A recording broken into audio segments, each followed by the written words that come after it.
to all of you viewers of Equinoxe Television. Thank you so much for joining us on this edition of the news.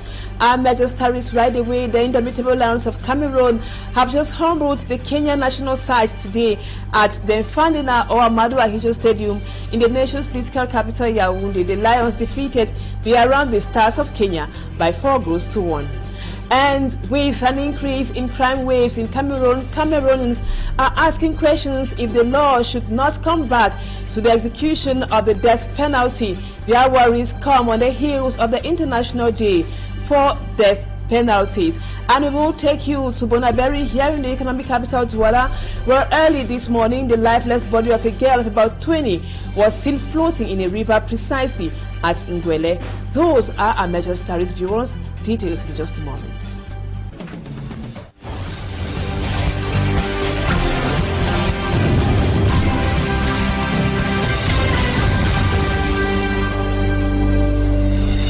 Welcome back, viewers. Thank you so much for the confidence. We told you on the headlines that the lifeless body of a young girl was discovered floating on the Ngwele River in Bonaberi, Douala, in the Douala 4 subdivision that was earlier today. The girl, who is yet to be identified, was partially naked at the time of the discovery, and it is speculated she is about 20. Immaculate Fogwe now takes us to Bonaberi. Activities on standstill as inhabitants of Ngwele helplessly watch the corpse of an unidentified girl floating on the Ngwele River in Bonaberi, Douala 4 subdivision.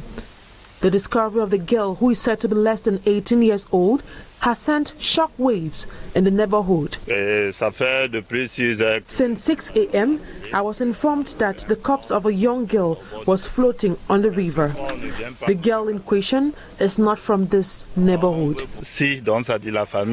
Locals expressed disappointment while calling on authorities to carry out investigations on the affair. We don't call police then. Police, they don't come for it. We informed the police and they came on the site. They later told us that they were going to search for a forensic doctor who will be able to carry out tests and tell us what must have provoked her death. So, we are still waiting.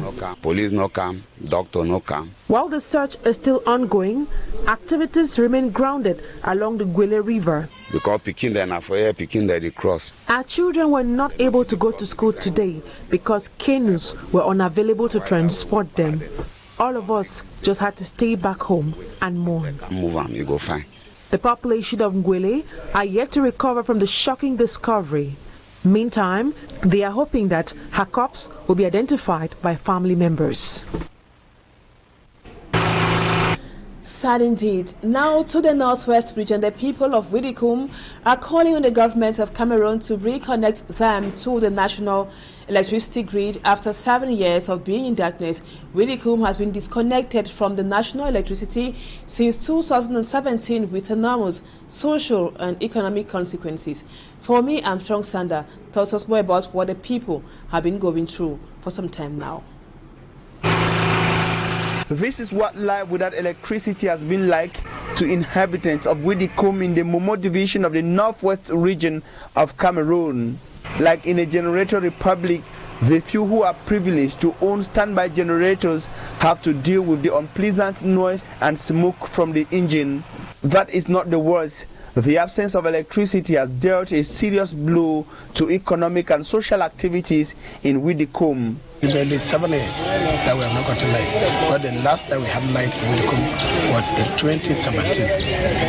And from 2017, you cannot imagine the hell the people of Widikum have been going through. Living in an environment that you have been enjoying light, and then all of a sudden, because of the crisis, light went off and never came back.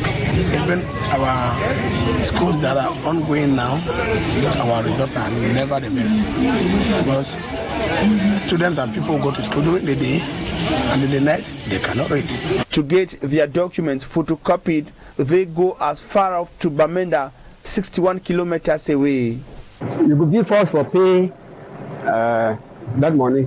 500 francs to print or photocopy a single document. We pay high because they compile the document and take them to Bamenda to print or photocopy. It is either you pay high or you go to Bamenda yourself. Plenty money where I don't talk with now. Beyond being deprived from the luxury of electricity, Widicom mothers also feel disconnected from the rest of the world. With the phone will be do charging. We have no way to charge our phones and so cannot communicate with our relatives out of home. Our TV sets and other electronic gadgets cannot function because of the absence of electricity. So we are disconnected from the world. With between them, with brothers. With the majority of the people unable to afford alternative sources of energy, notably solar and standby generators, the rural population of Widicom look up to the government of Cameroon to reconnect them to the national electricity grid.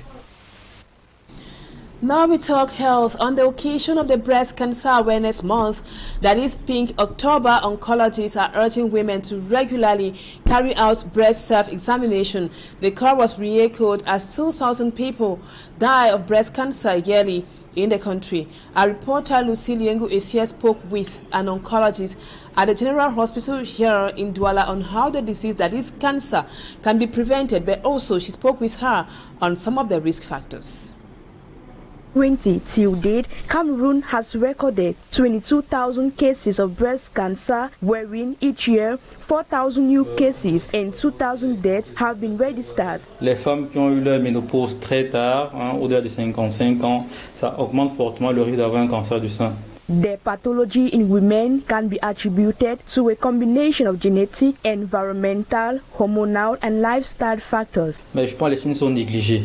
Quand une femme a une boule dans le sein, oncologists say early symptoms of the disease can be silent, leading to late diagnosis. These symptoms include changes in skin or breast size, nipple changes and swelling of the breast. Si on a une boule qui apparaît dans un sein et qu'elle augmente de taille déjà, women or victims are advised to watch out for symptoms and visit the hospital early for regular screenings. Faire ce qu'on appelle l'autopalpation, c'est-à-dire à la maison, se palper les seins régulièrement. Also, patients have been urged to seize the opportunity of the awareness-free campaign launched in hospitals across the country from October 1st to 31st. This year, on the occasion of the Pink Month, medics at the General Hospital of Douala are sensitizing women on how the disease can be prevented. De manière générale, on dit qu'il faut avoir une alimentation équilibrée. Maintain a healthy weight, eat a balanced diet, limit alcohol, avoid tobacco, engage in physical activities. Des facteurs qui sont problématiques dans le cancer, mais dans d'autres maladies aussi. Among the cancers that exist, breast cancer is one of the most common affecting women in Cameroon. In education, the profession of guidance counselors is the least shared or valued function in the educational system. Mostly relegated to the background in our society, the guidance counselors say they face several difficulties in exercising their duty. In prelude to the 22nd edition of the National School Orientation Day, guidance counselors used the opportunity to talk on the importance and the impacts they have in the development of a child. Details with Cedric Chakucho. In Cameroon, the profession of guardian counselor is the least shared function within the educational community. The guardian counselor is sidelined and at times neglected by students and parents. In prelude to the 22nd edition of the National School Orientation Day, parents and students were sensitized on the importance of being oriented by professionals before engaging into a professional career. L'orientation conseil, si on en doutait encore, joue ainsi un rôle capital dans la vie, dans le devenir des élèves. Each in their own way stressed on the importance of the educational orientation of young people. They say it is important that the choice one makes at the end of his or her secondary studies is an important factor for their professional success and their personal development. That of acting as a coach to a student in order to accompany the student all through his or her stay in school. Whenever the student is having a problem, be it psychologically, be it academically, or in a job market, the child doesn't know what he or she can do. However, experts in the domain outline the difficulties they face. Parents believe that they can orientate their children, whereas with us, we know we use psychotechnic tests in order to orienter a child based on a child's ability. Malheureusement, les conseillers d'orientation sont très peu connus parce que déjà, il reste un nombre insuffisant. On a en moyenne 1000 élèves pour un conseiller d'orientation. Ça fait que le rôle du conseiller d'orientation est difficilement perceptible. According to the regional delegate for secondary education for the littoral region, Tama Ebois, guidance is crucial, especially when it comes to the transition from learner to worker status in order to make learners competent when they leave the education system. They are like the light of the community or of the nation.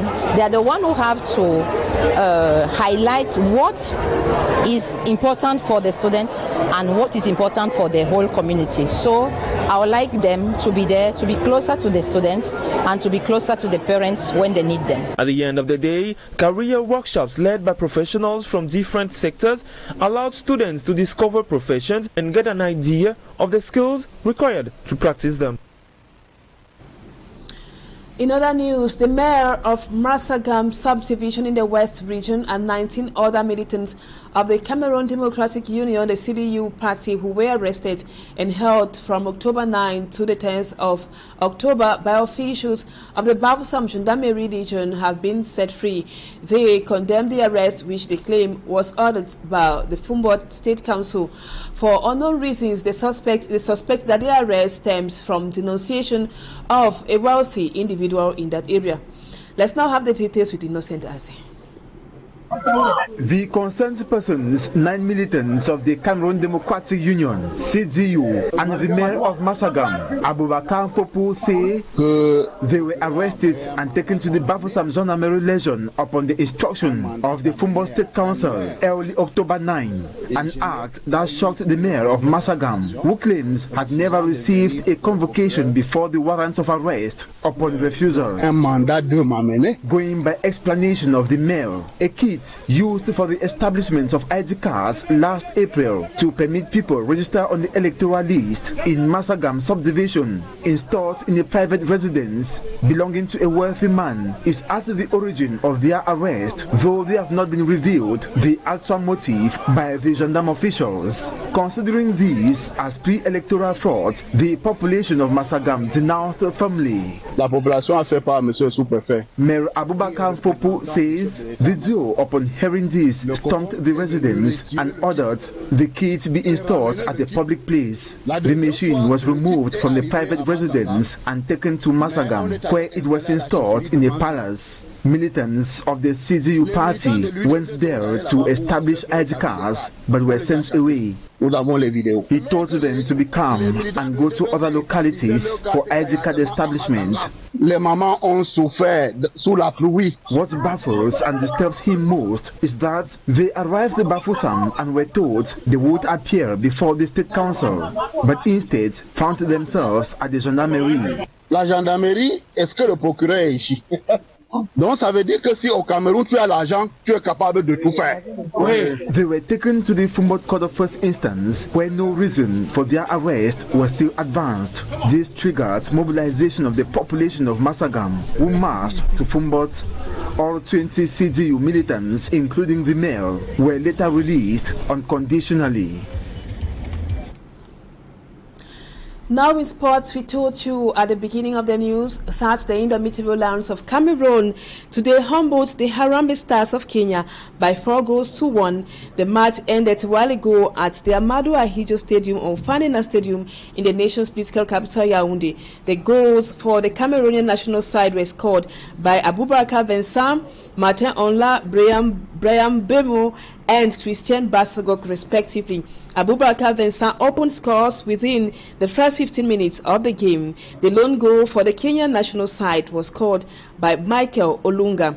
And another high point of the match was when the public took a break after defender Christopher Woe had an injury and was rushed off the pitch. Latest info says he is being taken care of in hospital. And just to let you know that the next return leg match will take place in Kampala, Uganda. That would be on Monday. And viewers, that was what we put together for you this evening on the news on Equinoxe Television in the English language. Thank you so much for always being there, but don't go away right away. Equinoxe with such a long two. Have a blessed weekend in the company of programs on Equinoxe Television. Bye-bye for now.